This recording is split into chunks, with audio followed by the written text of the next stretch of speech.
안녕하세요. 저는 지금 고3, 중1 두 아이를 혼자 키우고 있어요. 매번 여기 사연을 들으면서 같이 화도 내고 답답해 하기도 하고 응원도 하고 그랬는데 오늘은 제가 여러분께 위로도 듣고 조언을 듣고 싶어서 이렇게 사연을 보내요. 저는 남편과 2년 전에 이혼했어요. 처음에 이혼을 결심할 때는 정말 막막하고 잘 살 수 있을까 하는 걱정이 많았어요. 사실 여자 혼자 두 아이를 키운다는 건 쉬운 일이 아니잖아요. 하지만 아이들의 적극적인 지지와 도움 덕분에 이혼을 결심하고 지금은 우리 세 명이 똘똘 뭉쳐서 전보다 더 행복하게 살고 있어요. 이혼이라는 것이 좋은 이야기는 아니지만 그래도 용기를 내어 저의 이혼 이야기를 한번 해볼까 해요. 저와 남편은 결혼하고 나서 원래 살던 곳이 아닌 다른 지역으로 이사를 하고 바로 아이를 가졌어요. 아이가 태어난 후 친정이나 시댁이 다 멀어서 도움을 받을 수 없던 상황인지라 저는 집에서 아이를 돌보게 되었고 남편은 기존에 다니던 회사를 거리상의 문제로 관두고 제 친척 오빠가 운영하는 신발 가게에서 일하게 되었어요. 친척 오빠는 제게는 친절하고 재밌는 사람이었지만 일할 때는 아주 엄하고 예민한 사람이었어요. 그래도 남편에게는 알게 모르게 보너스를 많이 챙겨주기도 하고 아이가 갑자기 많이 아프거나 급한 일이 생기면 편의를 많이 봐주기도 했어요. 그러나 남편은 친척 오빠의 운영 방식에 불만이 많았어요. 하지만 둘째 아들이 아직 어리고 애들 앞으로 나갈 돈이 한창이니 어쩔 수 없이 참고 꽤 오랫동안 일하다가 도무지 힘들어서 못 해먹겠다며 친척 오빠와 한바탕 크게 싸우고 관두었어요. 그 후 남편은 자신의 친척이 운영하는 공장의 공장장으로 들어가야겠으니 당시 살고 있던 서울에서 경기도로 이사를 하자고 하더라고요. 그 당시 큰딸이 중3이었고 둘째 아들은 초등학교 4학년이었어요. 멀리 이사를 하다 보니 아이들도 전학을 가야만 했는데 저는 큰딸이 걱정되더라고요. 사실 큰딸이 조금 소심하고 조용조용한 성격이거든요. 그래서 친구도 두루두루 사귀지 못하고 한 친구만 깊게 사귀는 편이에요. 이런 성격의 아이가 이미 무리가 다 지어질 대로 지어졌을 중3 때 전학을 가면 과연 잘 적응할 수 있을지 걱정이 되더라고요. 그래서 남편에게 차라리 1년만 더 있다가 큰딸의 고등학교 입학과 동시에 이사를 하자고 했어요. 그런데 친척의 공장에서는 지금 사람이 없으니 남편에게 빨리 오라고 했었나 봐요. 그래서 어쩔 수 없이 남편은 경기도 친척의 집에서 살고 저와 아이들은 서울에서 살다가 1년 뒤에 경기도로 이사하기로 했어요. 그런데 남편이 경기도의 친척 집에서 출퇴근한 지 일주일이 지나자 눈치 보인다고 차라리 빨리 이사를 오라고 하는 거예요.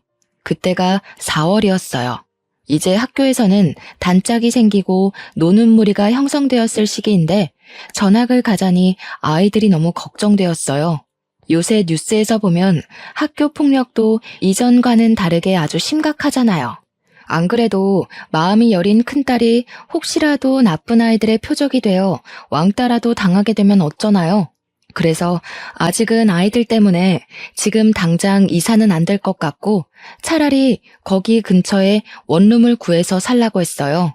그랬더니 자기 혼자는 못 살 것 같고 다달이 쓸데없는 돈을 쓰는 것이 아깝다며 일단 빨리 이사하자고 하더라고요. 하도 독촉을 어쩔 수 없이 남편이 다니는 공장 근처로 집을 알아보는데 교통편 좋고 학교도 가까운 곳에 마땅한 집이 없었어요. 그렇게 또 한 달 정도가 흘러가자 남편은 제게 나는 친척집에서 눈치 보며 사는데 왜 이렇게 집을 못 구하냐며 화를 냈죠. 그러더니 저에게 말도 없이 혼자 대출을 받고 집을 계약하고 와서는 8월에 이사하는 거로 끝냈다고 통보를 하더라고요. 저는 아무리 그래도 우리가 부부인데 제게 말도 없이 혼자서 결정한 것에 너무 화가 났어요. 일단 집을 구했다고는 하니 어떤지 확인을 해보려고 갔는데 신축 빌라라 깔끔은 하지만 앞뒤로 다 빌라 짓는다고 공사 중이고 학교도 엄청 멀었어요. 그리고 너무 외져서 여기서 정말 사람 하나 납치당해도 아무도 모르겠더라고요. 대형마트도 엄청 멀어서 가려면 버스를 타고 가야만 했어요. 저는 왜 이런 곳에 상의도 없이 대출까지 받아서 집을 구했냐고 뭐라고 했지만 남편은 제 말은 듣지도 않았고 자기는 눈치를 보면서 살고 있다며 내 생각은 어떻게 하나도 하지 않냐고 자기 입장만 구구절절 얘기하더라고요. 저는 어차피 집에 있으니 그렇다 치고 아이들의 입장은 하나도 생각하지 않은 채 자신이 힘든 것만 얘기하는데 정말 어쩜 사람이 이렇게 이기적일 수도 있나 싶더라고요. 앞뒤가 꽉 막힌 남편과 대화라는 것을 시도하자니 정말 벽에다 대고 말을 하는 것 같아 저도 그냥 말하다 말고 지쳐서 집으로 혼자 돌아왔어요. 그 뒤로 저는 서울에서 혼자 아이들을 돌보며 이사 준비를 했네요. 그렇게 시간이 흘러 8월이 되어 저와 아이들은 원치 않는 이사를 하고 짐도 어느 정도 정리하며 아이들의 전학까지 완료했어요. 그런데 서울은 고등학교가 평준화되어 입학할 때 추첨으로 입학하지만 저희가 이사한 경기도는 비평준화 지역이어서 중학교 3학년 겨울에 연합고사라는 시험을 봐서 고등학교에 입학하더라고요. 만약 연합고사를 제대로 보지 못하면 다른 지역 고등학교에 가야 했어요. 그런데 평소에는 연합고사를 잘 보지 못해도 다들 충분히 갈 수 있었지만 우리가 이사 올 당시 이 지역 중3 학생 수가 고등학교 입학 정원보다 많아 필수적으로 300명 정도는 다른 지역으로 가야만 했어요. 즉, 다른 연도와는 다르게 이번에는 연합고사를 형식적으로가 아닌 정말 제대로 잘 봐야지 원하는 고등학교에 갈 수 있는 상황이었죠. 이러한 상황에서 다른 학생들은 3월부터 준비를 해왔던 연합고사를 큰딸은 9월부터 준비를 해야 했어요. 남들보다 늦게 시작했기에 친구들을 따라잡으려면 매일 밤 늦게까지 공부를 해야만 했죠. 학교 적응하기도 힘든 와중에 학업 스트레스를 받는 큰딸을 보니까 자기만 생각하는 이기적인 남편이 정말 원망스럽더라고요. 남편이 1년만 원룸 구해서 살았으면 아이가 저렇게까지 스트레스 안 받아도 됐을 거잖아요. 이제 고작 16살밖에 되지 않은 저 체구도 작은 아이가 극심한 학업 스트레스로 잠도 못 자고 위장병까지 와서 밥도 제대로 먹지 못했어요. 저는 안쓰러워 죽겠는데 남편은 그런 딸을 위로해주지는 못할 망정 왜 그리 약해 빠졌냐고 뭐라고만 하더라고요. 보는 제가 정말 다 섭섭하고 화가 났죠. 한 번은 남편에게 여기로 이사만 오지 않았어도 큰딸이 저렇게까지 고생을 안 했을 것이라고 말했더니 남편은 그럼 나는 1년간 친척 집에서 눈치 보며 살아야 하는데 그런 건 생각하지 않냐고 제게 뭐라고 하더라고요. 남의 자식도 아니고 자기 자식이 저렇게 고생을 하는 것을 보고도 여전히 자기만 생각하는 남편을 보니 정말 저런 것도 아빠인가 싶더라고요. 그래도 어쩌겠나요. 이미 이사는 왔고 아이는 이제 서울 중학생이 아닌 경기도 중학생인 것을요. 정말 많은 걱정을 했지만 큰딸이 제 생각보다 내면이 강한 아이였는지 학교에서도 절친이 생기며 적응을 완벽하게 잘했고 이어지는 중간고사에서도 전교 10등 안에 들었어요. 그 후에도 학교 생활을 무난하게 했습니다. 연합고사도 짧은 시간 준비했음에도 좋은 성적이 나와 집 근처에 원하는 고등학교로 입학할 수 있었어요. 둘째 아들도 성격 좋은 활발한 아이라 진작에 학교에 잘 적응하여 친구들도 잘 사귀고 선생님께도 귀염받고 잘 다녔네요. 이렇게 아이들에 대한 걱정이 한시름 놓이니 우리 집 가정 형편이 걱정되었어요. 남편이 돈을 벌기는 하지만 아이들이 커가고 점점 지출이 늘어나기 시작하면서 저도 이제는 돈을 벌어야겠다는 생각이 들더라고요. 그런데 지인들이 없는 이곳에서 오랫동안 경력이 단절된 저를 써주는 곳은 아무 곳에도 없었어요. 한 달간 정말 많은 곳에 이력서를 넣은 결과 일식집에서 근무할 수 있냐고 연락이 왔죠. 오후 5시부터 새벽 3시까지 홀서빙을 하는 일이었는데 급여도 나쁘지 않았고 가게도 깔끔하고 사장님과 직원분들도 다 좋아 보였어요. 다만 가게가 조금 멀리 있어서 새벽에 퇴근이 걱정되더라고요. 이 부분에 대해 말씀드렸더니 사장님이 집 앞까지 퇴근을 시켜주실 수 있다고 해서 바로 출근을 하게 되었어요. 그렇게 한 달 정도가 지났어요. 처음으로 새벽까지 일하니 몸이 고되기는 했지만 그래도 적지 않게 돈을 벌고 사람들도 다들 잘해주니 좋았어요. 그런데 제가 일을 하기 시작한 후로 남편이 아예 생활비를 주지 않더라고요. 수도세나 전기세 같은 공과금은 제 월급으로 나간다고 해도 적어도 아이들 교복비, 학비와 같은 양육비는 줄 법도 한데 이조차도 전혀 주지를 않았어요. 제가 생활비나 아이들 학원비를 내야 하니 돈을 좀 보내달라고 하면 남편은 너도 돈을 버는데 내가 왜 줘야 하냐고 하더라고요. 저도 돈을 벌기는 하지만 솔직히 그 돈이 많은 돈도 아니었고 아이들 학비나 용돈, 공과금을 내고 나면 저도 오히려 돈이 부족한 상황이었어요. 그나마 결혼하면서 친정엄마가 주신 비상금이 있어 망정이지 그 돈도 없었으면 저는 돈이 한 푼도 없는 상황이었죠. 그래서 제 월급 명세를 보여주며 공과금에 아이들 학원비, 학교 준비물을 사면 생활비나 반찬값이 한 푼도 없다고 했어요. 그래도 남편은 절약하고 줄이라고 하면서 절대 돈을 주지 않더라고요. 제가 그 돈으로 사치하겠다는 것도 아니고 커가는 아이들 먹이고 입히는 것에 쓰겠다는데 그조차도 용납하지 못하고 돈을 하나도 주지 않는 것이 정말 더럽고 치사하더라고요. 남편이 이런 식으로 나오니 저는 새벽까지 하는 일이 힘들어도 일을 관둘 수가 없었어요. 그러던 어느 날이었어요. 큰딸이 야간 자율학습을 마치고 밤 10시에 집에 오는데 집 근처에서 동네 깡패들을 만났다고 했어요. 다행히 큰딸이 잽싸게 뛰어와서 큰일은 없었지만 딸아이가 그런 일을 겪었다는 것이 너무 속상하더라고요. 제가 그 시간에 집에 있으면 당연히 학교 앞으로 나가겠지만 저는 그 시간에 가게에 있어야 하는 상황인지라 남편에게 어제의 일을 이야기하며 밤 10시에 아이를 데리고 오라고 부탁했어요. 남편은 고1이면 다 컸는데 무슨 데리러 가냐며 오히려 저한테 과잉보호한다며 뭐라고 하더라고요. 저는 그런 남편이 도무지 이해가 되지 않았어요. 제가 매일 데리러 가라는 것도 아니고 집이 외지고 근처에 사는 친구가 하나도 없는 상황에서 딸이 깡패를 만났다는데 부모라면 당연히 아이를 지켜야 하는 것 아닌가요? 저는 남편에게 제가 일을 하고 있어서 나가지 못하니 꼭 그날은 아이를 데리고 오라고 신신당부를 했죠. 남편은 시큰둥하게 알았다고 대답하더라고요. 다음날 큰딸에게 물어보니 역시나 남편은 아이를 데리러 나가지 않았고 집에서 TV를 보고 있었다고 하더라고요. 차라리 잠이 들었으면 그러려니 하겠지만 TV를 보고 있었다면 충분히 나갈 수도 있는 상황이었는데 자신이 귀찮아서 나가지 않았다는 것이잖아요.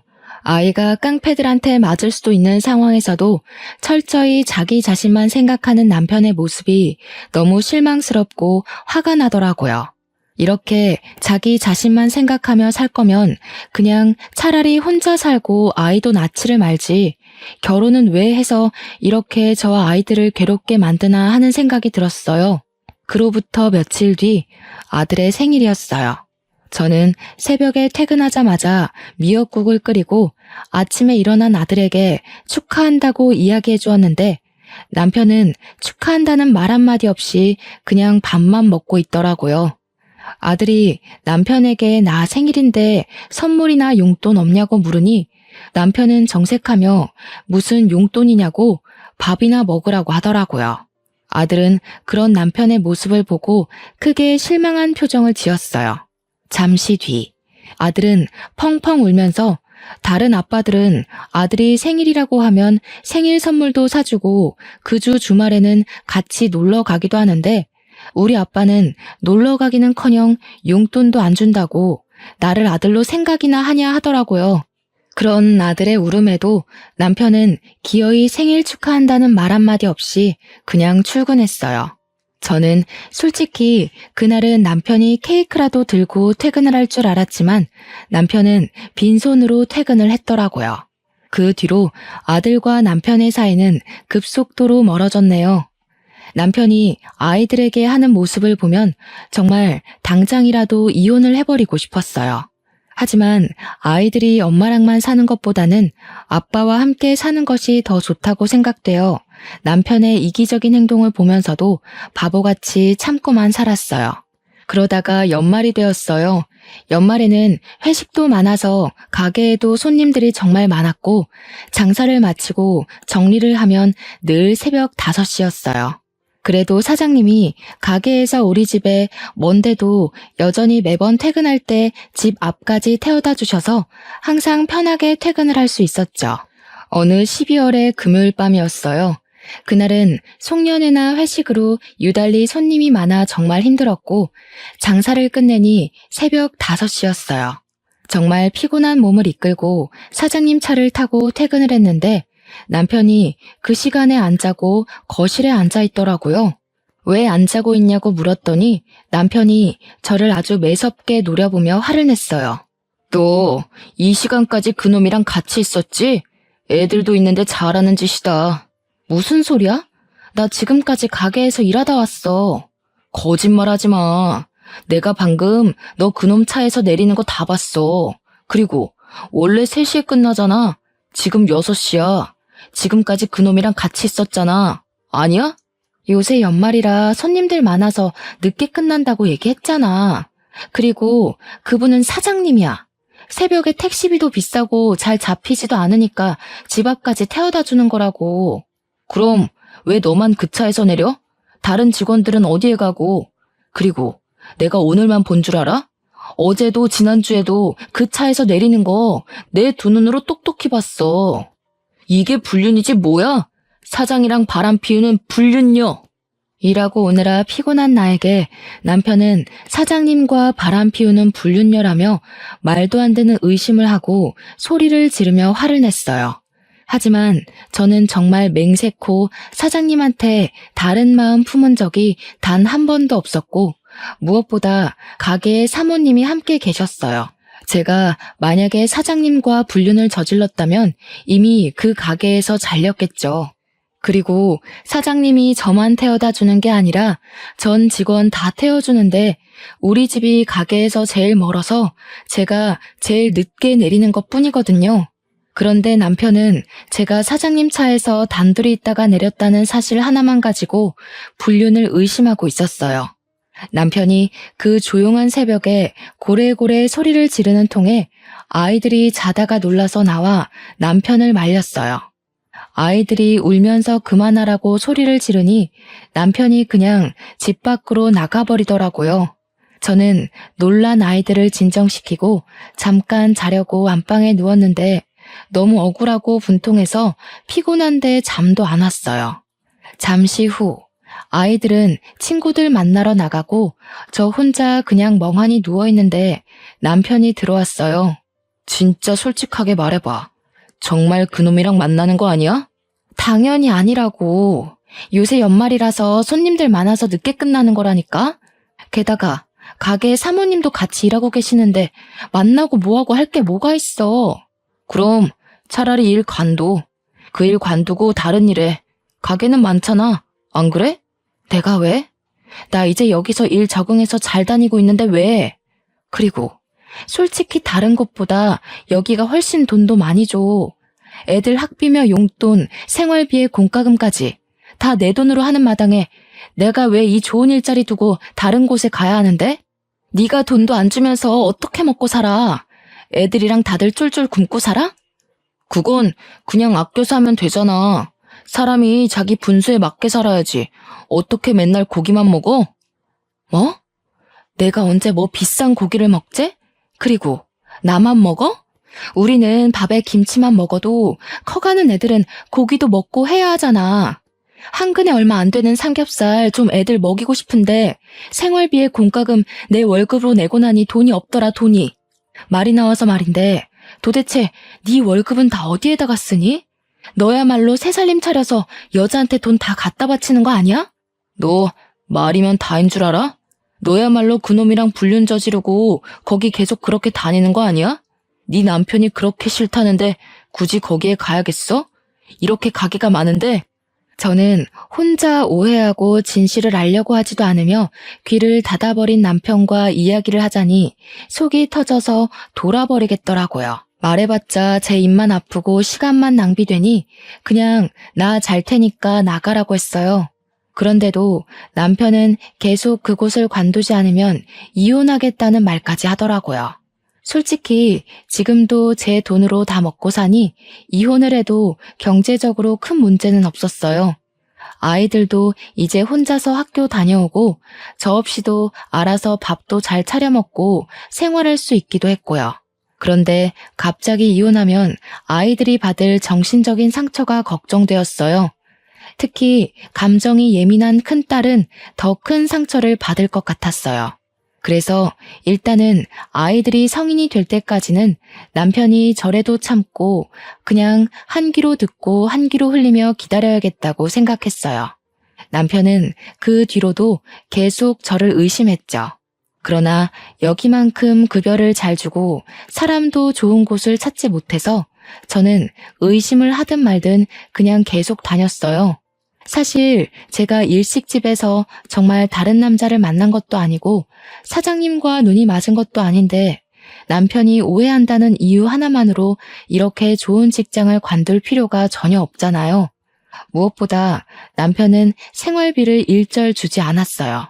제가 만약에 남편의 말대로 여기보다 급여는 훨씬 적은 곳으로 간다고 해서 생활비를 줄 것 같지도 않았거든요.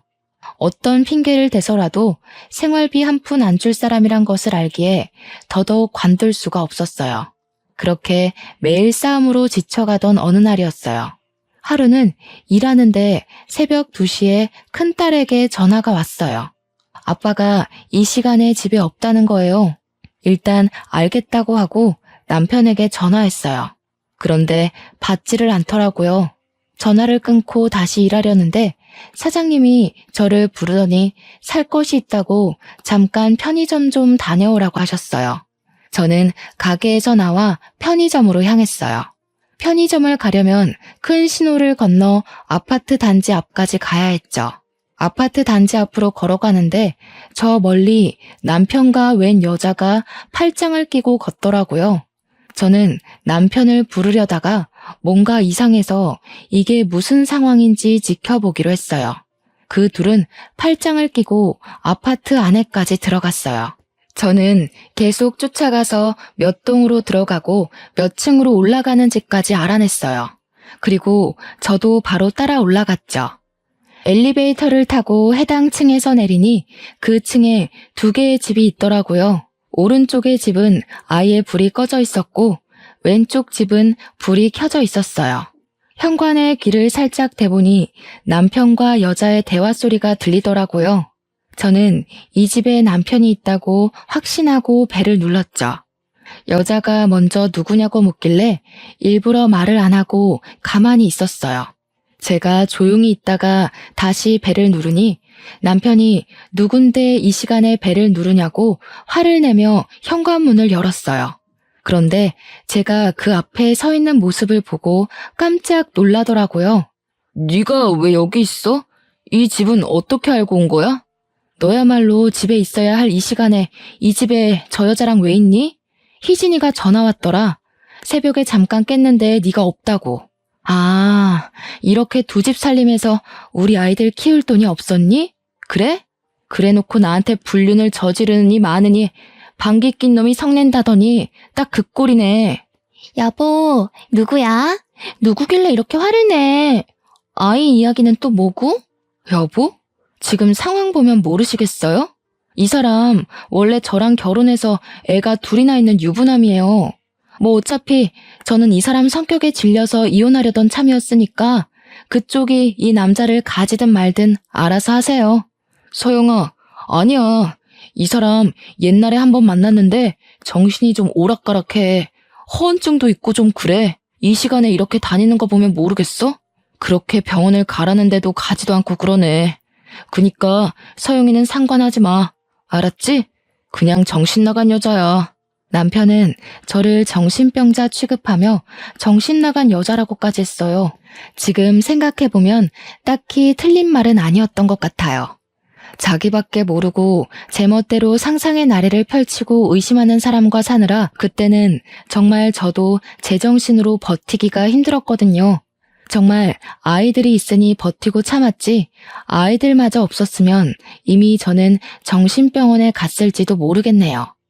아무튼 그런 남편의 말을 상간녀는 그 말을 또 곧이곧대로 듣고 저에게 나가라고 하더라고요. 저는 더 화내고 따져묻고 싶었지만 상간녀와 남편이 나를 밀어내고 문을 닫아버리는 통에 나올 수밖에 없었어요. 아파트 밖으로 나와 다시 정신을 가다듬고 편의점 갔다가 가게에 들어가는데 이 상황이 화가 나는 것이 아니라 오히려 마음이 싹 정리되면서 편안해지더라고요. 그날 홀가분한 마음으로 퇴근하고 집에 오니 새벽 4시였고 남편은 당연히 집에 없었어요. 그때까지 걱정으로 잠을 자지 못하는 큰딸에게 아빠와 연락이 되었는데 잠깐 회사에 일이 생겨서 급하게 나갔다고 했어요. 아무리 못된 남편이라도 아이들에게는 자신을 낳아준 아빠인데 그런 아빠가 다른 여자와 살림을 차렸다는 이야기는 차마 못하겠더라고요. 그리고 큰딸에게 혹시라도 아빠랑 엄마가 이혼하면 어떨 것 같냐고 물어봤어요. 큰딸은 그래도 자기는 엄마 편이라고 하며 이혼하면 오히려 좋다고 하더라고요. 이야기해보니 큰딸은 그동안 남편이 제게 생활비 한 푼도 안 주고 오히려 다른 남자 만난다고 오해했던 것까지 모든 상황을 다 알고 있더라고요.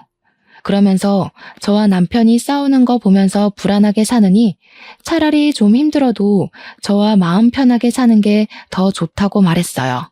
그래도 이제 고3인데 부모의 이혼이 신경 쓰이지 않겠냐고 물으니 고3이라서 더 이혼하는 게 좋을 것 같다며 맨날 싸우는 소리 들으면서 불안한 것보다 차라리 이혼하는 편이 덜 신경 쓰일 것 같다고 말했어요. 저와 큰딸의 대화 소리에 둘째 아들도 잠에서 깼어요. 저는 아들이 일어난 김에 아들의 생각도 물어보았어요. 아들도 역시 아빠와 함께 좋은 시간을 보낸 적도 없고 집에 오면 자신들과 함께 있는 것을 귀찮아하고 아빠가 집에 있으면 오히려 더 불안하고 좋지 않다며 이혼하는 것에 찬성한다고 하더라고요. 아이들의 말을 듣고 저는 바로 남편과 이혼을 하기로 마음먹었어요. 사실 저는 이기적이고 아이들조차도 돌보려 하지 않는 남편에게 이미 5만 가지 정이 다 떨어진 상태여서 다른 여자를 만나 무슨 짓을 하든 말든 저는 아무 상관이 없었어요. 항상 이혼하고 싶은 마음은 굴뚝 같았지만 그래도 아이들에게는 이 사람이 아빠인데 이혼한다면 아이들의 마음에 큰 상처를 줄 것 같아 이혼을 못하고 있었거든요.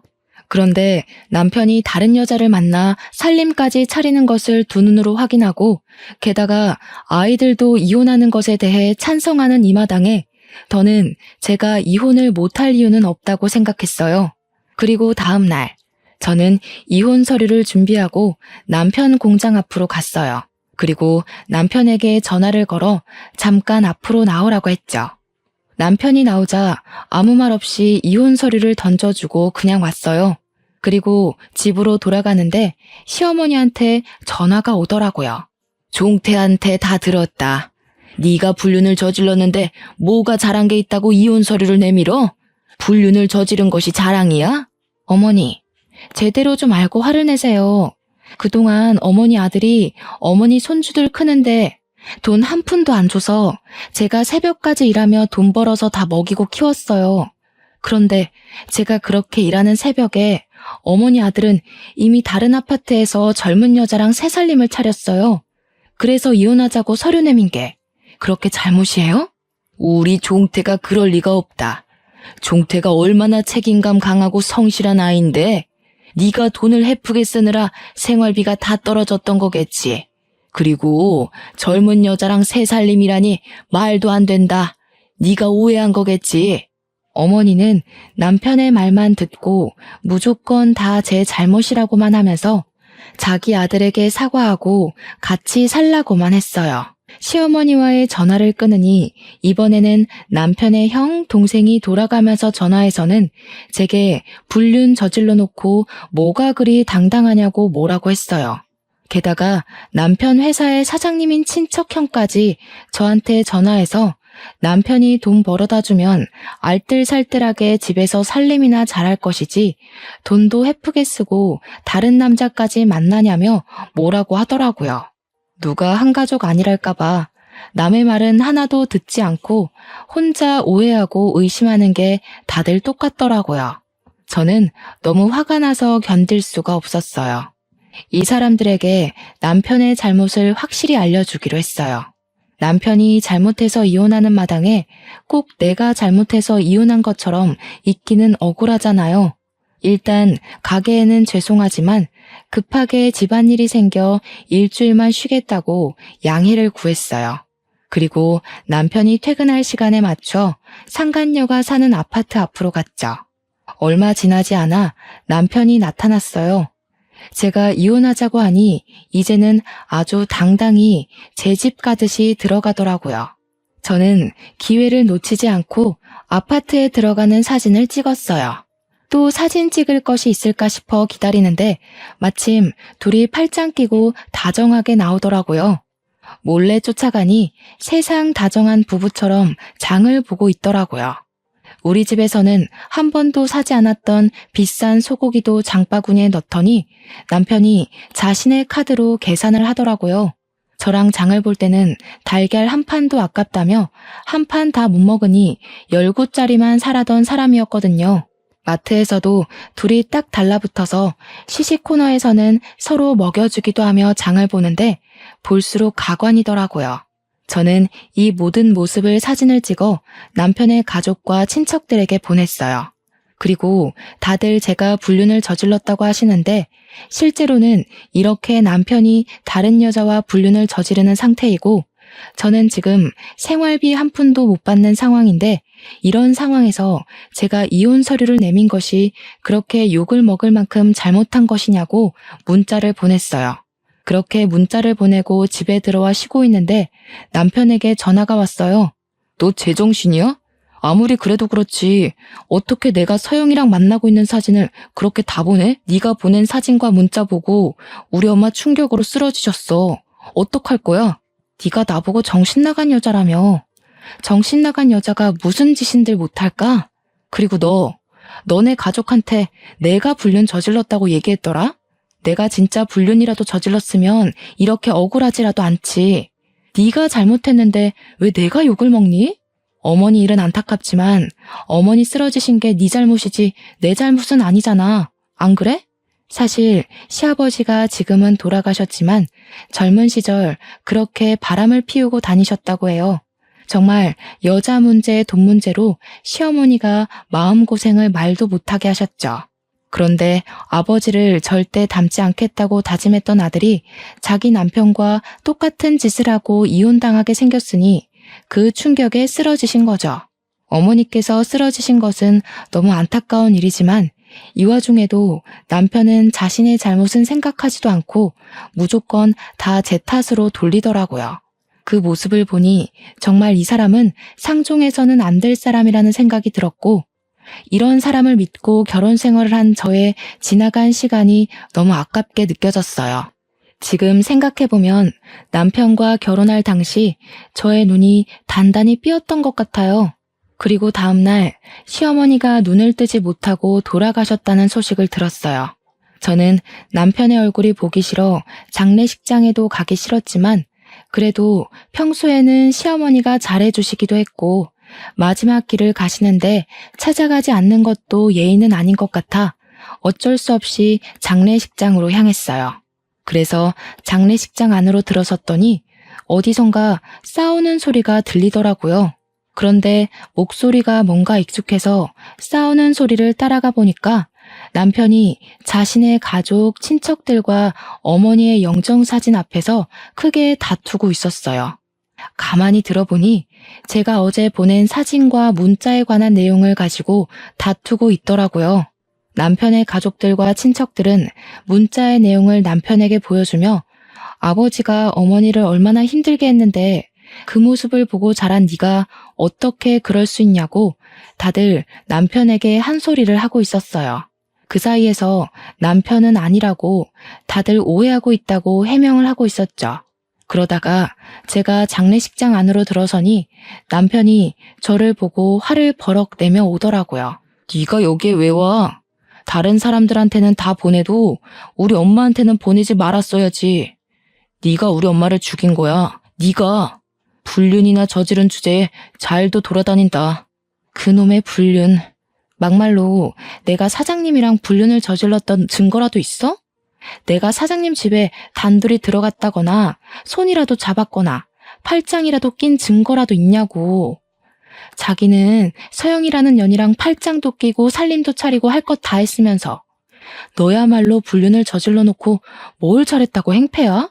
저는 어지간하면 싸우지 않으려고 했지만 아직도 자신의 잘못을 인정하지 못하고 뻔뻔하게 구는 남편의 모습에 화가 나 결국 어머니의 영정사진 앞에서 크게 화를 냈어요.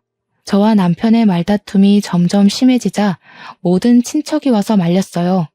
저도 어머니께서 돌아가신 마당에 이렇게 싸우는 것은 아닌 것 같아서 그만하고 어머니께 인사만 드리고 바로 돌아왔네요. 그리고 장례가 마친 후 우리는 바로 이혼을 진행했어요. 이혼하기까지 남편의 잘못이 매우 컸기에 저는 위자료를 받고 비교적 빨리 이혼을 할 수 있었어요. 집은 남편 명의였으니 저와 아이들은 살던 집에서 나와 학교 근처에 새로운 집을 구했어요. 집이 작아져서 아이들이 실망할까 걱정했지만 다행히도 아이들은 학교가 가까워서 좋다고 말했어요. 이렇게 저와 두 아이는 이사를 하고 나서는 한 번도 큰 소리 내지 않고 우리끼리 알콩달콩 재밌게 살았어요. 경제적으로 넉넉하지 못하고 저도 일하는 것이 힘들기는 했지만 그래도 의심하는 남편이 없이 마음 편하게 지낼 수 있으니 너무 좋더라고요. 그렇게 한 달 정도가 지났어요. 갑자기 전 남편에게 전화가 왔어요. 저는 받기 싫었지만 이 인간이 무슨 이야기를 하려고 하나 궁금해서 받아봤더니 잠깐 일이 있다고 만나자는 거예요. 저는 당연히 싫다고 하고 그냥 끊어버렸죠. 그러고 나서 집에서 쉬고 있는데 누가 문을 똑똑 두드리더라고요. 문을 열어보니 전 남편이었어요. 그때가 평일 낮이라 회사에 있을 시간일 텐데 거지꼴이 돼서 제 앞에 서 있더라고요. 제게 잠깐 집에 들어가도 되냐길래 저는 너랑 편하게 앉아서 말할 사이냐며 얼굴만 봐도 구역질나니까 그냥 여기 서서 이야기하라고 했어요. 나 배가 너무 고프고 돈도 한 푼도 없는데 들어가서 밥 한 끼만 주면 안 돼? 너 회사 다니면서 번 돈 있잖아. 그리고 밥은 서영이라는 년한테 차려달라고 할 것이지. 왜 여기 와서 달래? 걔가 전문 꽃뱀이었어. 이 말 저 말로 꼬시면서 내가 번 돈 족족 빼가고 집도 다 갖고 튀었어. 꼬락선이 참 좋다. 걔 앞에서 내가 정신 나간 여자니 상대하지 말라고 할 때는 언제고 결국에는 그 여자한테 다 빼앗겼니? 그럼 네 잘난 형이랑 동생한테나 가봐. 형이랑 동생도 어머니 장례식 후에 엄마가 그렇게 아빠 때문에 고생한 거 알면서 어떻게 아빠랑 똑같은 짓을 했냐고 나한테 영 끊자고 했어. 그 뒤로 연락도 안 되고 집에 가도 문을 안 열어줘. 회사에서도 소문 퍼져서 해고당하고 다른 회사에 가보려고 해도 이미 소문이 퍼져서 그런지 다들 오지 말래. 나 정말 오갈 데도 없는 거지 신세가 됐어. 그래도 우리 애들도 있는데 자선사업 한다 생각하고 나 좀 봐주라. 응? 내가 이렇게 무릎 꿇고 싹싹 빌게. 그래서 이제 와서 나보고 네 밥이라도 차려달라고? 진짜 너 뻔뻔하다. 기억 안 나? 너 내가 일한 뒤로 생활비 부족하다고 말해도 돈 한 푼도 주지 않던 사람이야. 그런데 그럼 너한테 내가 왜 밥을 차려줘야 하니? 그래도 내가 아이들 아빠인데 너무한 거 아니야? 아이들이 아빠가 이렇게 거지꼴로 다닌다고 하면 뭐라고 생각하겠어. 그렇게 아이들 생각한다는 사람이 야자 끝나고 오는 길에 깡패 만날 것 같아서 데리러 가라니까 TV나 보고 있었냐? 애들 생일은 알아? 네가 애들 생일에 미역국 끓이고 케이크라도 사준 적 있어? 큰딸 고등학교 입학한 후로 애들 학비, 학원비 한 푼이라도 네 월급에서 나간 적 있어? 우리 애들은 널 아빠로 생각하지 않아. 그니까 말도 안 되는 소리 짓거리지 말고 당장 꺼져. 지금 안 가면 경찰 부를 거야? 전 남편은 저의 단호한 이야기에도 나가지 않고 계속 무릎 꿇고 빌고 울길래 저는 경찰을 불러서 쫓아내버렸어요. 나가면서도 그래도 한때는 아이들 아빠인데 어떻게 이렇게 매정하냐며 뭐라고 하더라고요. 매정한 게 누군데 저에게 뭐라고 하니 참 기가 막히더라고요. 역시 전 남편은 여전히 자기만 아는 철저히 이기적인 사람이었어요. 그 후에는 아이들 학교 시간에 맞춰서 학교 앞으로 가서 아이들에게 접근해서 아빠 행세를 하려 했지만 솔직히 아이들이 한창 뛰어놀고 싶을 때 놀이동산이나 동물원은 고사하고 집 앞 공원조차도 한번 데려가지 않고 용돈도 한번 안 준 아빠가 아이들이라고 좋겠어요? 아이들도 그런 아빠를 무시하고 매몰차게 거절했다고 해요. 그런 아이들에게 그래도 아빠인데 혹시라도 아빠와 함께 시간을 보내고 싶다면 제 눈치 보지 말고 언제든지 가도 좋다고 했어요. 그랬더니 아이들은 질색하며 그런 아빠와 같이 있느니 차라리 아빠 없이 사는 게 더 낫다고 하더라고요. 그 말을 듣는데 아이들의 마음이 이해가 되기도 하면서 가엾더라고요. 아빠가 있긴 하지만 아빠의 역할을 전혀 하지 않아 차라리 없는 것이 더 낫다고 말하는 아이들의 마음이 어떨까 하는 생각에 너무 짠하고 안쓰러웠어요. 그래도 아이들에게는 아무리 나쁜 아빠여도 아빠는 아빠라고 말하며 너무 아빠를 미워만 하지 말라고 타일렀네요. 그 뒤로는 전 남편은 이제 제게 연락을 하거나 아이들 앞에 나타나지 않았어요. 저도 굳이 알고 싶지도 않고 아이들도 이제는 아빠의 존재를 잊고 살아가고 있네요. 사연을 쓰면서 생각났는데 처음에 제가 전 남편과 결혼한다고 했을 때 친정엄마가 너무 이기적이고 자기 자신만 생각한다며 그렇게 반대를 하셨거든요. 그때는 아니라고 나한테 정말 잘해준다며 엄마가 잘못 본 거라고 우겼는데 결국에는 엄마의 말씀대로 마음고생을 심하게 하고 이렇게 이혼하게 되었네요. 전 남편으로 인해 한창 힘들 때는 엄마의 말을 듣고 그대 결혼을 하지 말았어야 했다는 생각을 하기도 했어요. 하지만 한편으로는 전 남편과 결혼해서 누구보다도 야무지고 속이 꽉 찬 두 아이를 만났으니 그래도 결혼을 통해 제 인생의 가장 큰 보물을 얻었다는 생각도 드네요. 비록 이혼이라는 과정을 통해 아이들에게 본의 아니게 상처를 주긴 했지만 그 상처를 보듬어주고 아이들 아빠 몫까지 최선을 다해 사랑해주며 감사한 마음으로 살아가려고요. 부디 저의 딸은 저와 같은 상황들을 겪지 않고 마음 잘 맞고 이야기 잘 들어주는 좋은 남편 만나 평생 행복하게 살면 좋겠네요. 마지막으로 한창 부모의 사랑이 필요할 시기에 사랑은커녕 부모가 싸우는 것만 보았지만 그래도 사고 한번 치지 않고 잘 자라고 있는 우리 아이들에게 진심으로 고맙고 사랑한다는 말을 전하고 싶네요. 이제 나이가 들어 새벽까지 일하기가 쉽지는 않지만 그래도 힘을 내보렵니다. 저는 두 아이의 엄마니까요. 지금까지 저의 사연을 들어주셔서 감사합니다.